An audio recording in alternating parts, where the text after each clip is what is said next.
Voy o'rtoqlar, mani Dubayda deb o'ylayapsizlarmi? Men Dubayda emasman, O'zbekistondaman. Bugun Adixga keldim. Bu yerda massajniy kreslolar juda ham ko'p. Mana 85 yoshli hoji buvim borlar. Buvijonimga mana shu kresloni sovg'a qilmoqchiman. Shu bilan birgalikda qaynatamlarga ham ularni Dubayga olib bordik turmush o'rtog'im bilan.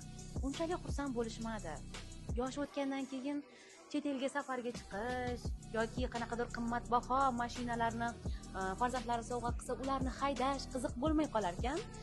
Aksincha mana shunaqa massaj qiladigan rohatijon narsalarni sovg'a qilsanglar, ularga ham shifo bo'ladi, ham foydali, umuman olganda maza qilishadi.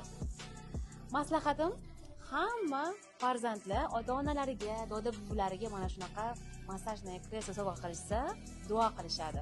Uni ustiga mana Adixda butun O'zbekistonda eng katta 100 dan ortiq assortimentdagi mana shunaqa kreslolar bor. Bularning funksiyalari ham turlicha ekan.